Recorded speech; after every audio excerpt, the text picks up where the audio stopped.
Gênesis 4:17. E coabitou Caim com sua mulher, e ela concebeu e deu à luz a Enoque. Caim edificou uma cidade e lhe chamou Enoque, o nome do seu filho. A Enoque nasceu-lhe Irade. Irade gerou a Meujael, e Meujael a Metusael, e Metusael a Lameque. Lameque tomou para si duas esposas. O nome de uma era Ada e a outra se chamava Zilá. Ada deu à luz a Jabal. Este foi o pai dos que habitam em tendas e possuem gado. O nome de seu irmão era Jubal. Este foi o pai de todos os que tocam harpa e flauta. Zilá, por sua vez, deu à luz a Tubal-Caim, artífice de todo instrumento cortante de bronze e de ferro. A irmã de Tubal-Caim foi Naamá. E disse Lameque às suas esposas: Ada e Zilá, ouvi-me. Vós, mulheres de Lameque, escutai o que passo a dizer-vos. Matei um homem porque ele me feriu, e um rapaz porque me pisou. 7 vezes se tomará a vingança de Caim, de Lameque, porém, 70 vezes 7. Tornou Adão a coabitar com a sua mulher, e ela deu à luz um filho, a quem pôs o nome de Sete, porque disse ela: Deus me concedeu outro descendente em lugar de Abel, que Caim matou. A Sete nasceu-lhe também um filho, ao qual pôs o nome de Enos, e daí se começou a invocar o nome do Senhor. Vamos orar a Deus.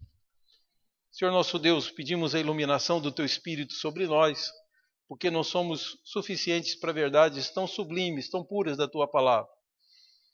Mas sob a iluminação do Teu Santo Espírito, sob a direção, a condução dele, podemos ter os nossos pensamentos, os nossos corações desraigados, Senhor Deus, deste mundo tenebroso, e podemos, Senhor Deus, aprender de Ti. Confiando, Senhor Deus, na assistência, no cuidado do Senhor, no pastoreio que o Senhor nos fará nessa noite, que Te oramos em nome de Jesus. Amém. Amados, a gente às vezes faz algumas experiências, né? Eu fui pastor num bairro da cidade de Aparecida, que é uma cidade ligada, que faz parte da Grande Goiânia, né? E essa cidade de Aparecida, que é a mais populosa de todo o estado e uma das que mais arrecada, é de lá que vem a bolacha Mabel e outras coisas que se consomem aqui também em São Paulo, né?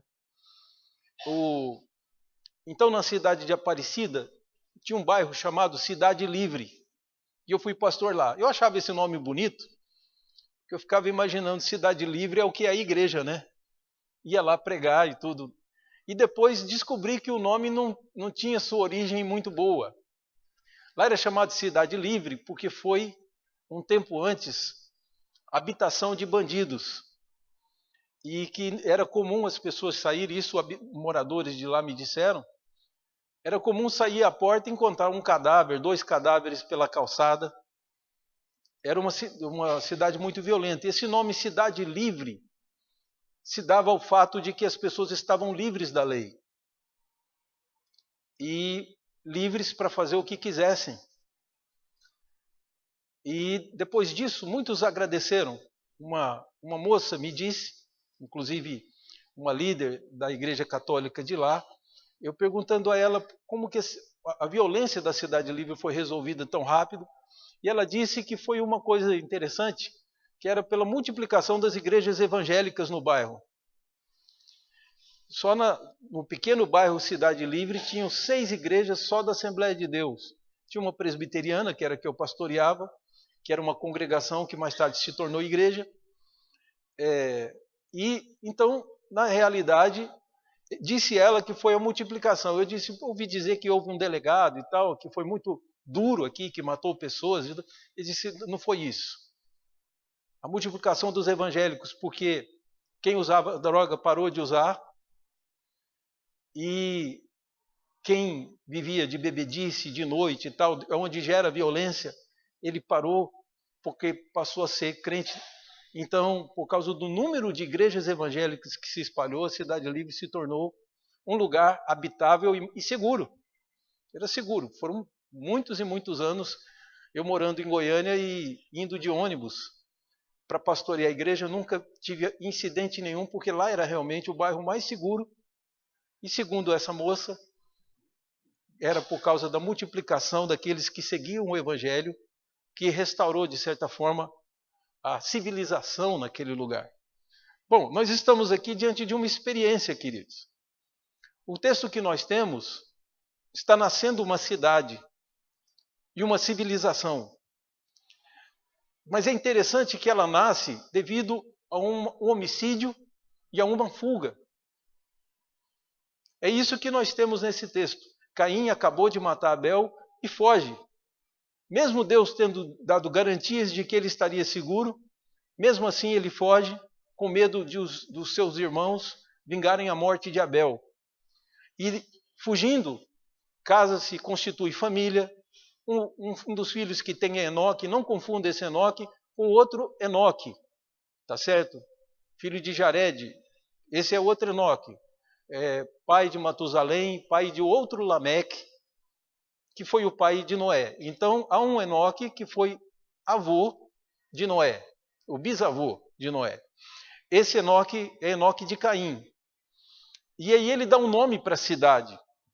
Então, nós estamos tendo uma experiência de uma primeira civilização que está experimentando como é ser uma civilização sem Deus. Que elementos nós precisamos se nós quisermos tirar Deus? Porque pode parecer à primeira vista que tirar Deus da nossa vida, tirar Deus do nosso mundo, tem algumas vantagens. Imagine você fazer tudo sem restrição. Você ter liberdade de fazer qualquer coisa que você quiser. Por incrível que pareça, essa é uma das propostas para o mundo que nós temos hoje. Que inclusive há uma corrente que já conseguiu e está tentando manter isso, de tirar Deus das escolas, a ideia de que o mundo foi criado, tudo nasceu por acidente. Então nós não temos que prestar conta para ninguém. Então há uma tentativa do mundo de excluir Deus. Por incrível que pareça, a tentativa não somente do mundo.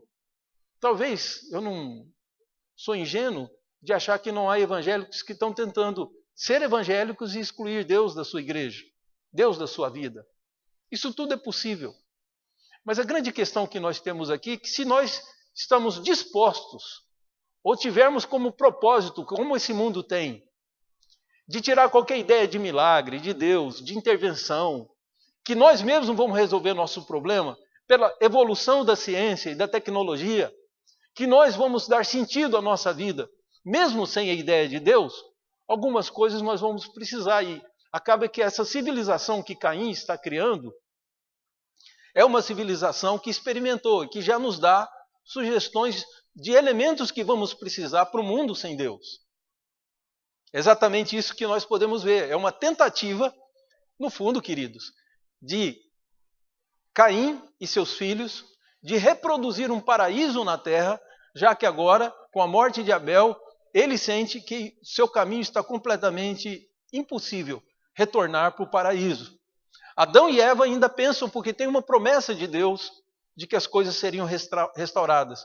Mas Caim vai tentar sobreviver sem Deus e sem nada. Vai tentar produzir uma vida colorida, muito cheia de coisas e de entretenimentos para poder a vida fazer algum sentido. Então é assim que ele vai seguir. Essa é a primeira observação que nós temos que fazer, é que diz que ele fez uma cidade. Como é que se faz uma cidade? Na verdade, querido, porque geralmente cidade nasce espontaneamente. Vai um povo para uma beira de rio, começa ali uma comunidade, ou beira de uma rodovia, começam por ali a fazer algum tipo de comércio, e dali a pouco você tem uma cidade. É assim que as cidades nasceram, meio que espontaneamente. A ideia aqui não é que Caim tivesse feito uma cidade dessa forma. A ideia é que ele precisava se abrigar em algum lugar, e o termo aqui nos leva a pensar em cidadela. Não se esqueçam de que quando a Bíblia foi escrita, existiam castelos e fortalezas. Para que serviam as fortalezas? as pessoas se viam no campo. Se tivesse um ataque de inimigo, eles corriam para trás dos muros. Esse tipo de cidade, em formato de cidadela, existiu até o período feudal, em que os nobres tinham seus castelos e tinham suas muralhas, e a cidade se abrigava dentro dele e produzia do lado de fora. Então, isso é muito comum. A ideia aqui, na verdade, é porque Caim se sentia inseguro e se cercou de muros, fez cidadelas para poder proteger a sua família. Esse foi um primeiro ato dele, já que ele não tinha como se sentir seguro. Então ele certamente se cercou de muros, e nós temos a ideia aí também que um dos seus descendentes tem a ideia de morar dentro de tendas. Isso é muito simples, porque moramos num mundo hostil.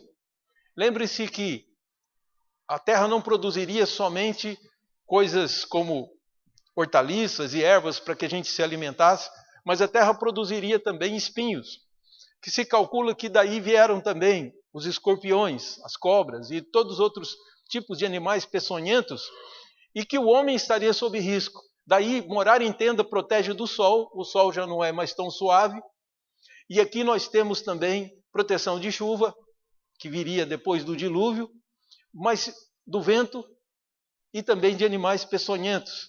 Então também a ideia de segurança passada. Outra coisa que a cidade demonstra ser que mesmo tendo protegido e cercado de muro, eles não conseguiram deixar a violência do lado de fora. A violência, ela é prejudicial, altamente, para qualquer sociedade. Porém, o que a gente observa é que Caim, sendo um homem violento, ele trouxe a violência para dentro da cidade e os seus descendentes.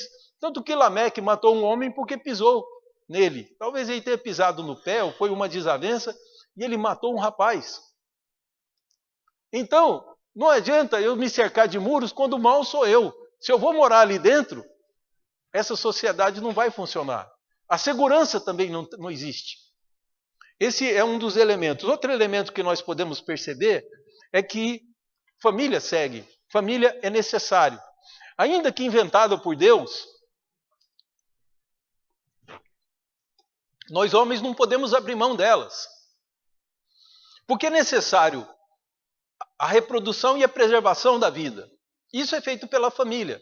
É dentro de famílias que pessoas se reproduzem. E vivendo elas ali os seus 100 anos, elas passam. A raça humana só existiu, hoje nem Caim, nem Tubal-Caim, nem Jabal, nem Jubal, existem mais. O que acontece? A civilização, ela vai pela reprodução mantendo na terra, e não é só entre nós, entre os animais também. O que acontece? Por que alguns animais foram extintos já? Como a ave elefante e outros, né? Vários animais a gente tem notícia de que já extinguiram. Porque os seus últimos reprodutores morreram sem reproduzir. Só por isso. Porque enquanto tiver reprodução, a raça permanece na terra. Daí, o que vem à nossa mente é que a família, ainda que criada por Deus, Caim teve que se submeter a esse princípio. Porém, ele já foi distorcido. Como esse homem da cidade sem Deus, a cidade podemos chamar, talvez, plagiando uma proposta que foi feita por um péssimo teólogo. Ele era muito erudito, muito inteligente, mas a proposta dele é horrível. Ele se chama Harvey Cox, um americano, que escreve sobre a cidade de Deus, fazendo uma oposição, a cidade do homem, fazendo uma oposição à cidade de Deus escrita por Agostinho.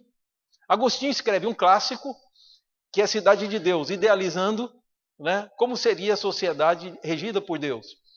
Então Harvey Cox vem depois, como um bom discípulo de Friedrich Nietzsche, e Harvey Cox lança na teologia a proposta num livro chamado A Cidade do Homem. Então essa é uma cidade secular.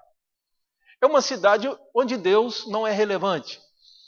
E mesmo assim, se nós olharmos, o homem está no centro e já começam as injustiças. Porque Lameque, vendo que esse negócio de família, casamento era muito bom, né? E podemos inferir as outras coisas que ele julgava bom, mas ele era o centro do mundo, não era Deus mais. Então Lameque fala assim, esse negócio é bom, eu vou casar com mais uma mulher e casou com duas. Distorcendo assim a ideia, porque na realidade tanto o hebreu comum, não estou falando da sociedade judaica, eu estou falando do hebreu comum da época de Jesus. Nós sabemos do caso de Samuel, que a mãe de Samuel era uma das esposas de Eucana, que tinha duas mulheres, mas na Bíblia não tem nenhuma narrativa que diz que foi bem sucedida essa experiência da bigamia ou da poligamia. Pelo contrário, ela nos mostra que há rivalidade e grandes problemas.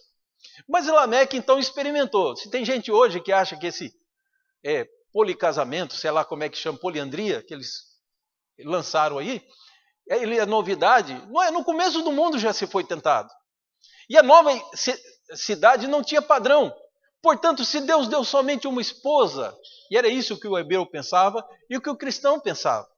Se Deus deu somente uma esposa para Adão, então devem ser somente um.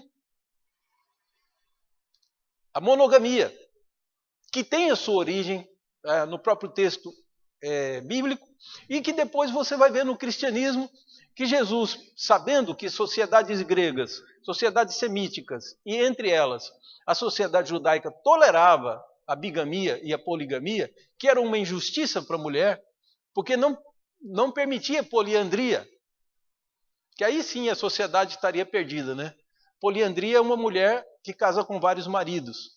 A poligamia é um homem com várias mulheres. Então, a sociedade cristã se aborrecia disso, não aceitava, e é por essa razão que o apóstolo Paulo escreve que o pastor da igreja tem que ser marido de uma só mulher. Porque a ideia que passa é que ele seria modelo, não dado ao vinho, tal, que devia ser modelo. À medida em que esse homem era modelo, a igreja reproduziria. Isso é fantástico, querido, acontece mesmo. Ela reproduz o comportamento do seu pastor. Dali, Paulo escrever que ele devia ser marido de uma só mulher. Então, o cristianismo ensina a monogamia. Mas a poligamia, ela é altamente injusta. E é a distorção. Não é uma família. É terrível isso, mas o homem ainda insiste em criar fórmulas de família artificiais que não vão funcionar, né? A nossa geração experimentou uma grande propaganda, isso não é novo também, é antigo na história, mas criou uma grande propaganda do casamento entre pessoas do mesmo sexo. É interessante que essas mesmas pessoas que defendem esse casamento, na década de 70, que eu sou testemunha porque eu era adolescente, na década de 70, pregavam que o casamento ia ser extinto, que não haveria casamento mais. O mundo não precisaria mais do casamento. A cidade do homem aboliu a família. E você, talvez, você que viveu aí década de 80 e 90, tenha ouvido uma novela que o tema, a chamada para a novela era uma música de uma cantora, que eu não vou falar o nome aqui, até porque espero que um dia ela se entregue a Jesus e se livre da depressão que está matando ela. Que ela dizia: pátria, família, religião e preconceito. Quebrou, não tem mais jeito. E ela dizia assim: me diga o que você ama de verdade e o mundo pode ser seu. Essa é a mensagem que o mundo secular oferece. Que você vai ter um mundo que você vai poder fazer tudo. E é interessante como a humanidade sempre insistiu nisso, em ser livre para fazer tudo, que é assim que o apóstolo Paulo chama o anticristo. Ele não usa o nome anticristo, esse é um termo mais usado por João. Ele usa o termo homem da iniquidade, que melhor traduzido seria a pessoa da iniquidade, porque o termo que Paulo usa é um ser humano, pode ser tanto homem quanto mulher.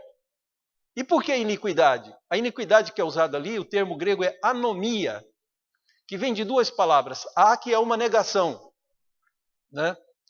E nomia vem de nomos, lei, norma. Então, o homem da iniquidade é um homem que não tem normas, que não obedece normas nenhuma e não impõe normas nenhuma. Esse é o líder que o mundo quer, o Cristo que o mundo quer, mas não o Cristo de Deus. Então, o que a gente observa é que a nossa sociedade hoje é muito parecida com a sociedade cainita, com a civilização cainita.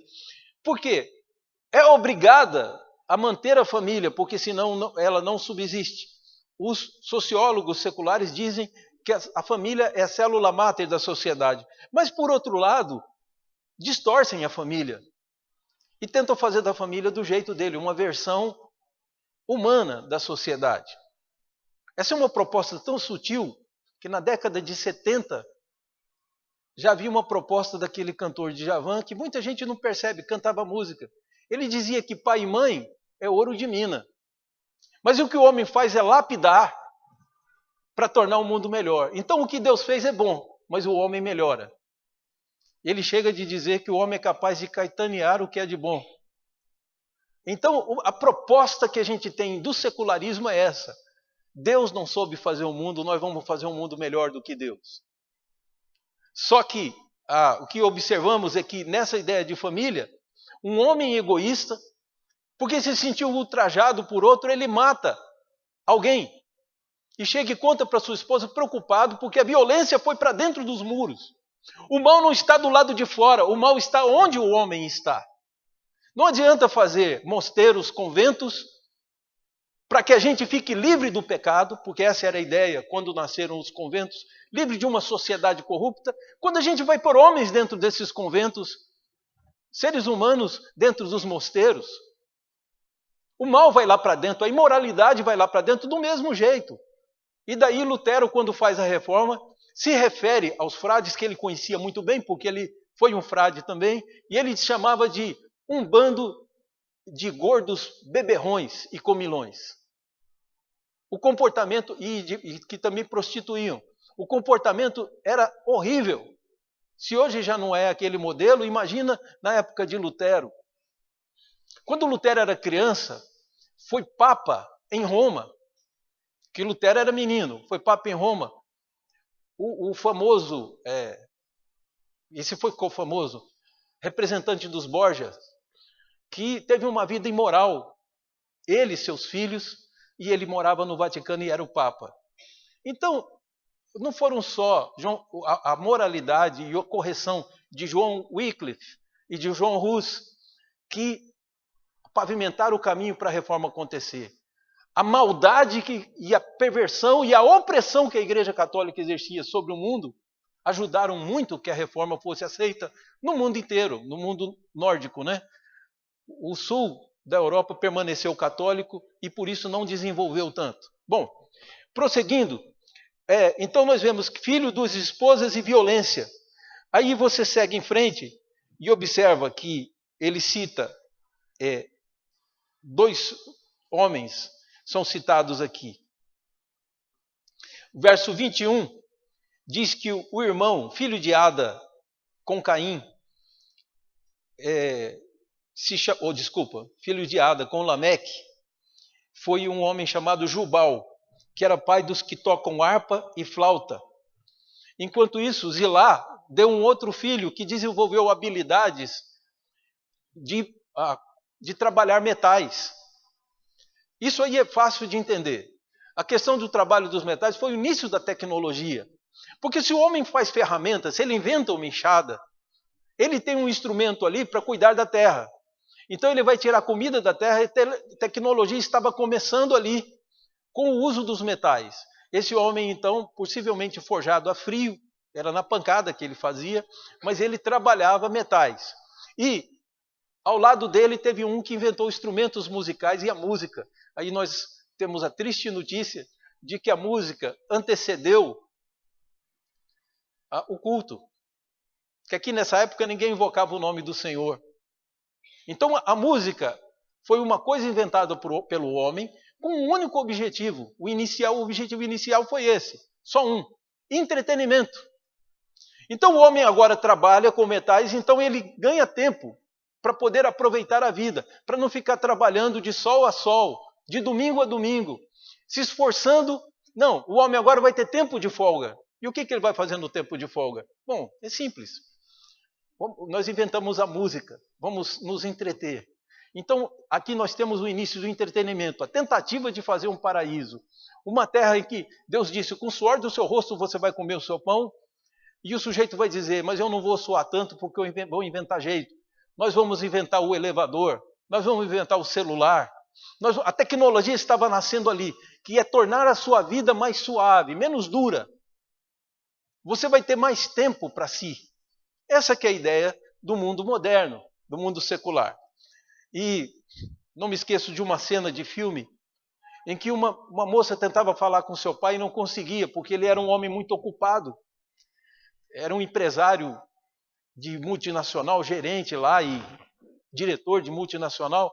Ele ficava voando de um lugar para outro e sempre viajando. Então, ela que estava querendo preparar uma festa de aniversário para ele. E não tinha tempo de falar com ele para descobrir qual seria o tema da festa. Então, essa moça disse, pai, hoje você vai falar comigo. Ela falou, tá bom. Ele falou, tá bom. Só que você vai comigo de helicóptero. E os dois entraram no helicóptero. O helicóptero falou, mas por que, pai? Você mora aqui na mesma cidade do seu escritório, você vai de helicóptero. Mas é porque aí eu ganho tempo. Que se eu for de carro, eu vou gastar umas 2 horas para chegar lá. De helicóptero eu chego em minutos. Então vai e fala. E ela disse, interessante, né, pai? Você compra um helicóptero, contrata um piloto para ter tempo. E você não tem tempo nem de conversar comigo. Que tempo é esse? Então nós estamos vendo que a tecnologia veio para que você tivesse tempo para si mesmo e cada vez você tem menos tempo. Veio para que você tivesse tempo para conversar em casa. E você pode chegar hoje numa mesa de jantar e todo mundo está no celular e ninguém se conversa. As pessoas não olham mais umas para as outras. Então, o que é absurdo é isso, que todas as nossas invenções parecem não estar dando certo para produzir nossa felicidade e o nosso paraíso aqui. Deus está olhando de cima e está vendo o mundo que nós criamos. O mundo em que as pessoas podem trocar de celular todo dia, mas que podem muitas vezes não visitar seus pais, seus irmãos, por anos. Então, é uma coisa assim absurda, mas essa é a proposta. De termos um mundo sem Deus, vamos inventar um mundo em que Deus não seja necessário, que possamos dispensar Deus, porque Ele tem mandamentos e Ele é muito exigente. Vamos tirar Deus da história. E aí nessa tentativa que nós observamos, um inventa música, o outro inventa tecnologia, e a vida vai ficando mais fácil, cada vez mais fácil, cada vez mais fácil, e nós continuamos morrendo. A pergunta que a gente faz é se está funcionando esse mundo sem Deus. Eu fiz uma pesquisa para tentar descobrir historicamente de onde que veio o carnaval. Eu fiz uma descoberta interessante, que ela vem da Babilônia. Os historiadores ligam e dizem que uma civilização fazia uma coisa, o outro adapta para a sua. Os gregos adaptaram dos babilônios uma festa. E que daí, o mundo católico, inicialmente, o mundo cristão, reprovava essa festa dos gregos, e daí, dessa festa dos gregos, dali a pouco, a própria igreja aceitou. A igreja foi invadida por paganismo e aceita. Mas o mundo protestante continua rejeitando. Foi incorporado no próprio calendário. Bom, a história é a seguinte. Havia uma festa em louvor ao Deus na passagem do ano, bem início do ano. Claro que do ano de um outro calendário, do ano lunar. E daí, nessa festa, em louvor ao deus Marduk, era um deus pagão, depois que Noé saiu da arca, alguns filhos deles não ensinaram para os seus filhos sobre Deus. Então, a religião começa depois do dilúvio, em que as pessoas começam a inventar deuses, para não ter que adorar o Deus de Noé. E daí o que você tem? O deus Marduk é adorado na Babilônia. Babilônia vem do nome Babel. Babel é aquela cidade onde as línguas foram confundidas, porque os homens queriam fazer uma torre para que, se Deus fizesse outro dilúvio, eles subissem na torre e escapassem. Era esse o propósito da torre de Babel. Então Babel gerou o nome Babilônia. Nessa cidade que a torre começou a ser construída e teve que interromper porque as línguas foram confundidas. Bom, mas a ideia dos babilônios era o seguinte, da Mesopotâmia lá. No dia, em louvor ao deus Marduk, o rei do povo se vestiria como escravo, era amarrado na presença das pessoas e na frente da estátua do deus, e ele apanhava de chicote, o rei apanhava de chicote, como se fosse um escravo. E um dos escravos era levado à situação de rei. Ele se sentava no trono Ele usava tudo do palácio, inclusive dormia com a própria rainha, como se fosse rei. Enquanto isso, o rei ia dormir como escravo e ia apanhar. Passado os dias da festa, esse rei voltava para o trono, o escravo era morto, eles matavam o escravo queimado, em certa época era queimado que o sujeito ia. Então, acha-se que dessa festa que deve origem ao carnaval, porque alguma coisa foi adaptada pelos gregos dentro da percepção, e ali tinha o deus Bacus, que era o deus do vinho, de onde vem a palavra bacanal, e a palavra bacana vem dessa origem.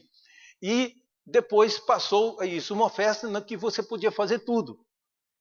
Isso se encaixou com o catolicismo porque eles vão começar a quaresma, que é um período em que as pessoas não podem comer carne de vaca, não podem, ou carne vermelha, eles não podem praticar coisas, eles vão se consagrar à santificação, à santidade. Então, para que comece esse período, o último dia que antecede a véspera, que antecede essa santificação, nós vamos fazer tudo, que aí, na quarta-feira de cinza, a gente confessa para o padre, e aí nós começamos a quaresma santos. Mas nós vamos aproveitar tudo. Tudo que Deus disse para não fazer, a gente faz na festa da carne. Então o carnaval foi adaptado assim. No Brasil, inicialmente, foi importado da Europa, porque o carnaval existia na Europa, mas foi importado como uma brincadeira, em que as pessoas vestiam fantasia, os escravos, era uma festa dos escravos, e que os senhores ficavam observando e se divertindo. Era um entretenimento. E de uma festa ingênua nós tivemos tudo isso que a gente tem. E a gente poderia pensar, em vez de termos um mundo sem Deus, o que seria o Brasil sem o carnaval? Será que seria ruim para nós? Pergunte para as pessoas e olhe as pesquisas, o quanto que diminuiriam o número dos acidentes de carro e de mortes nas estradas. Mortes na cidade, de pessoas bêbadas que dirigem, que nós mesmos temos medo de andar. O que acontece de crime? Sabem, queridos, houve no passado muito rigor na chamada lei seca, na época de eleição. Então, as pessoas eram proibidas de beber. E lá em Goiânia tem um hospital modelo que recebe gente do Brasil inteiro, inclusive do Amapá, de Roraima, do Pará. Vai muita gente ser tratado nesse hospital, que é o Hugo, que é o hospital de urgência. O Hugo fica lotado todos os dias que você chega lá, e gente com cabeça quebrada. É um filme de terror. Gente que tomou tiro. É um hospital de emergência, é um grande hospital. As pessoas dizem que durante o período da lei seca, em que as pessoas eram proibidas de beber, diz que era raríssimo aparecer alguém, que as moscas é que ficavam voando pelo hospital quando se tinha mosca, né? Porque o Hugo, que era o hospital de afluência de maior parte de gente doente, ficava praticamente vazio. Então eu me atrevo a pensar que o Brasil sem o carnaval vai ser um Brasil muito melhor. É um Brasil muito mais gostoso de viver. Um Brasil que agradaria a Deus muito mais. Mas tudo isso eu estou dizendo porque a falsa ideia de liberdade, de se libertar de Deus, pode, às vezes, nos atrair. Há áreas da nossa vida em que nós não queremos que Deus interfira. E é assim em toda a cidade. O grande problema, queridos, e os consultórios de psicólogos e psiquiatras lotados de gente com depressão, com gente com a vida vazia, sem sentido, está mostrando que essa sociedade sem Deus não está funcionando. Os altos índices de violência estão demonstrando claramente que tirar Deus das escolas, tirar a ideia de Deus da cabeça das crianças e dos filhos, não gera uma geração boa. Ele vai ser honesto por quê? Se não há juízo final. Dá um bom motivo para eu ensinar o meu filho a não mentir. A moral, ela desaparece, queridos. E no fundo, eu fico me perguntando, num mundo desse, em que tudo é permitido e que Deus não existe, por que os bandidos estão presos nas penitenciárias? É um mundo maluco. O mundo sem Deus é um mundo que não faz o menor sentido. E aí eu convido que leiamos os 2 últimos versículos para a gente poder concluir. Que diz, tornou Adão a coabitar. Agora é Adão, viu? É o pai de Caim. Você viu aqui, netos e bisnetos de Caim formaram uma sociedade que tentou reproduzir o paraíso na terra, mas não deu certo, como não está dando certo até hoje. Verso 25, Adão volta a coabitar com a sua mulher. A ideia aqui é que ele voltou a ter relações com ela, relações sexuais, e aí ela engravidou-se e deu à luz a um filho chamado Sete. Para quem gosta de inglês aqui, o verbo no hebraico tem o mesmo sentido do verbo no inglês. Né? Quando você liga o seu computador e ele vai, e você precisa entrar dentro de todos os programas e tudo, não aparece lá setup, que é colocar para cima. Set é colocar, que é o nome hebraico tem o mesmo significado. Então, Adão e Eva dizem, Deus colocou alguém no lugar de Abel. Porque eles achavam que Abel era um homem tão puro, tão bom, que Deus ia, por causa de amor a Abel, levá-los para dentro do paraíso de novo. Vejam que Deus aceitava e se agradava do sacrifício de Abel. Logo seus pais pensaram, ele é o nosso descendente que Deus prometeu que vai pisar a cabeça da serpente e que vai nos resgatar para o paraíso de novo. Adão e Eva tinham essa esperança. Porém, Abel foi assassinado por Caim. E agora, eles têm um outro filho que, segundo eles imaginam, foi colocado no lugar de Abel. Não imaginavam eles que não era Sete. Que anos depois, mais de 6.000 anos depois, por volta disso, volta de 5.000 anos depois, veio Jesus. Esse é o descendente de Eva, que venceu a serpente e que nos leva de volta ao paraíso. Mas aqui o pensamento deles era esse. Agora nós temos Sete. E aí quando Sete, em vez de morrer, consegue procriar e ter um filho, lembrem-se que eu disse que nós somos mantidos na terra por causa dos nossos descendentes, filhos, netos e tudo, a nossa raça permanece. Como Sete teve um filho, que eles puseram o nome de Enos, então eles voltaram a invocar o nome do Senhor e disseram, bom, se Sete vingou como adulto, é sinal que ele não vai morrer. Caim fugiu, está longe de nós, então não corremos risco. O que nós vamos fazer? Vamos chamar o Senhor, dizer, Senhor, por que nós vamos ficar nessa terra ruim, quando o Senhor tem um paraíso?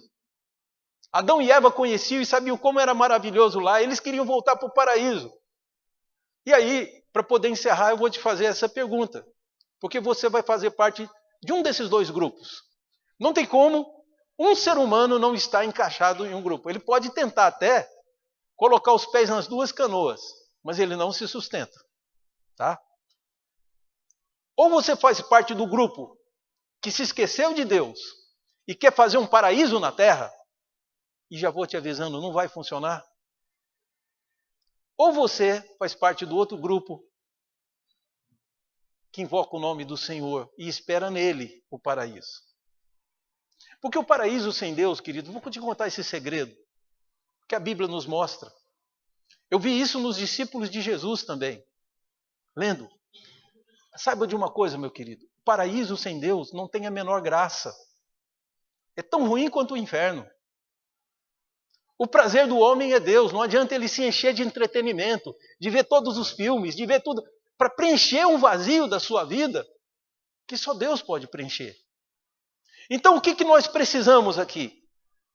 Precisamos entender que, mesmo imitando Caim e tentando produzir um mundo seguro, sem Deus, nunca conseguiremos. É inútil tentar ser feliz sem Deus. Mas Deus proveu, mandou Jesus como o caminho de volta ao paraíso. O que o homem fez com ele? O Sinédrio olhou para Jesus e falou, esse homem está tomando o nosso prestígio. A gente reina aqui na terra e chega aí um galileu querendo tomar o nosso lugar. Engendraram uma trama para matá-lo. E não só para matá-lo, mas queriam matar também Lázaro, que era uma prova de que Jesus era um enviado de Deus. Eles, vendo provas, mesmo assim não creram. E quiseram matar Jesus e mataram Jesus. Só que Jesus ressuscitou ao 3º dia. Mas para que a gente possa entender como que a coisa funciona. A teologia diz que para um homem entrar no paraíso, ele precisa, já tendo Jesus, ele precisa de 2 elementos para ele obter o caminho para o paraíso: arrependimento e fé. Então, há história na Bíblia de um homem que tentou viver como as pessoas no mundo. E aí disseram para ele: você tem o direito de ser feliz. Ele acreditou nisso e saiu fazendo tudo o que ele queria. Resultado, terminou preso, porque a sociedade é hipócrita. Primeiro te manda fazer e depois te prende por fazer tudo o que você quer. Aí ele está preso, condenado à morte, vai ser crucificado. Mas esse homem foi tão abençoado por Deus que quem estava crucificado do lado dele era Jesus. E ele ficou indignado com seu amigo. No começo, Mateus diz que os 2 estavam zombando de Jesus. Mas num dado momento, cai a consciência dele, o Espírito Santo que tocou. Misericórdia de Deus é extraordinária, ele é rico em perdoar. E o ladrão vira para o seu amigo e fala: nós estamos aqui porque nós merecemos. Eu mereço morrer e você também. Mas esse homem não praticou crime nenhum defendendo Jesus. Então primeiro ele confessou seu pecado. E depois ele mostrou fé, porque ele se vira para Jesus e diz: Senhor, lembra-te de mim quando vieres no teu reino. Ou seja, eu vou sofrer duramente porque eu fui assaltante, fui um homem mau. Ninguém era crucificado por crime pequeno, querido, nem no Império Romano. Então aquele homem crucificado vira para Jesus e diz para ele: pelo menos lembra de mim quando o Senhor vier fazer o seu julgamento. E Jesus responde para ele, surpreendentemente, Jesus diz para ele: em verdade eu te digo que hoje estarás comigo no paraíso. Era questão de horas, talvez menos de hora, aquele homem estaria no paraíso com Jesus. Imagina isso, querido, só por ter conhecido ele, falado com ele. Ele não foi para o céu meramente porque ele arrependeu. O arrependimento já é a operação de Deus e a fé é dom de Deus, diz Paulo aos Efésios. Que somos salvos pela graça de Deus mediante a fé. Ele põe a fé que nos salva dentro de nós. Então aquele homem só creu por isso. Sabe por que aquele homem foi para o paraíso e está lá até hoje? Mesmo sendo bandido? Porque Jesus quis. Então não trate Jesus como se fosse um qualquer, ou se fosse um líder. Tem Maomé, tem Jesus, tem Buda. Você está enganado. Esses foram homens comuns. Até onde eu sei, Buda nunca disse que era Deus, e nem tampouco Maomé aceita. Os muçulmanos não aceitam. Mas Jesus disse que ele e o Pai são um. Jesus não é comum. Atenta, porque ele é Deus estendendo a mão para dizer: tem lugar para você no paraíso.